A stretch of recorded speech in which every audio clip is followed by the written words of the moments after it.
Today we're going to talk about the salvage mission of the sunken Indonesian submarine. On June 2nd, there was a joint press conference by Indonesian military and the Chinese salvage team. They announced that the salvage mission was over, and part of the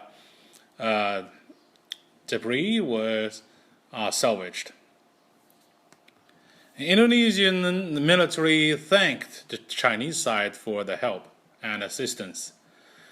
The sunken submarine was KRI Nanggala 402, a conventional diesel-powered submarine, which served for the Indonesian Navy.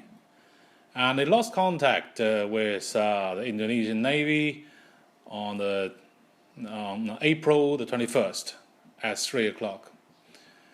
On the 24th, the Indonesian military found the floating grease on the surface of the sea, and also found some part of the debris from the submarine, and confirmed that it sunk. And then Indonesia asked for help for other countries like Singapore and other countries, and they hoped that they could participate in the salvage work of the submarine.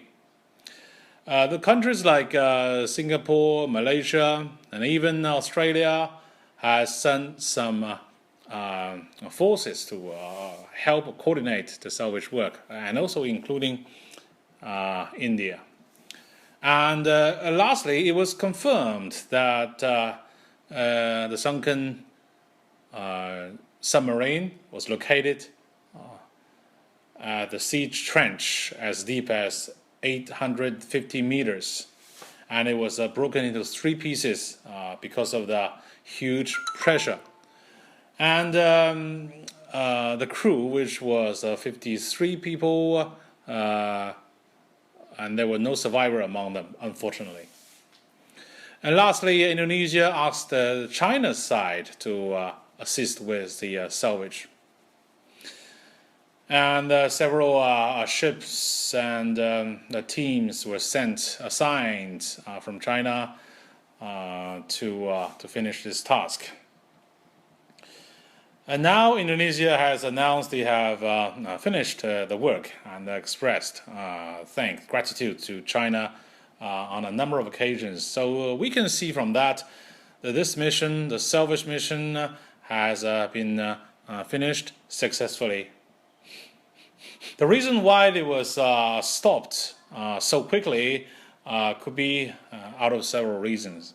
First of all, the fund that Indonesia can provide is limited.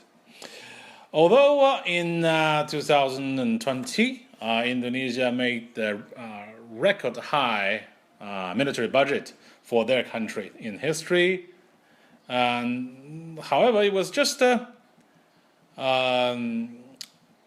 like $9.2 billion, and this budget is even lower than Pakistan. So because of this very reason, this very old submarine was still serving in the Navy. Actually, this submarine was made at the beginning of the 80s, so that was really a long time. And it was extremely difficult for the team to salvage the parts, and it took a long time for the reconnaissance. And the Chinese team, arrived at the scene at the beginning of May, but the confirmed starting time for the salvage was set on the 26th of May. It was almost a month, and that could show the difficulty of the salvage.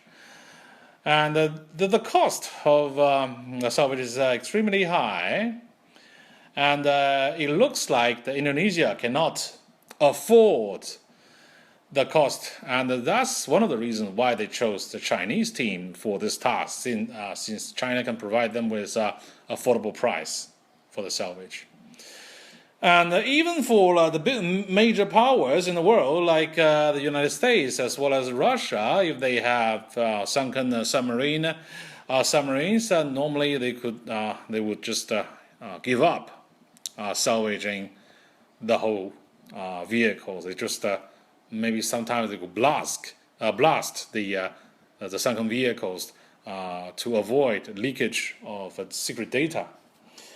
So it's also true for Indonesia. And the one thing is about the price. And another reason actually is about, which is actually more important, about the national interest of Indonesia. We must understand the strategic position for Indonesia. Who is the biggest regional enemy? China is not Indonesia's enemy actually, since China is far away from Indonesia. However, their biggest strategic enemy is Australia. So in the end, at the end of the day, they cannot allow the Australian side to help them with this issue. Of course, one thing is about the price.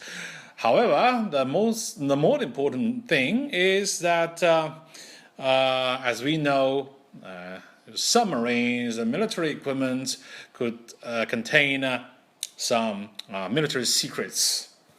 And this, if the Australian side or if countries like the United States or other countries like Singapore get involved in the salvage of this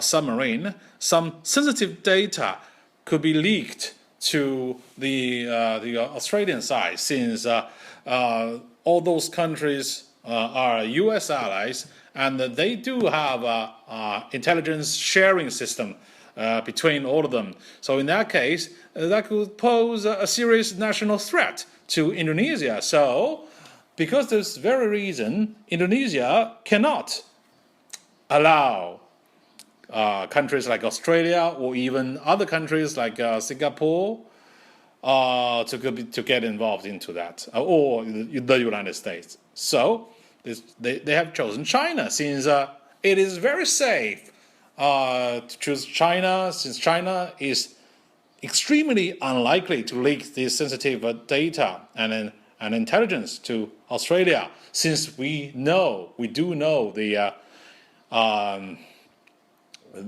very bad relations between China and Australia for now. So strategically it's safe for Indonesia as well.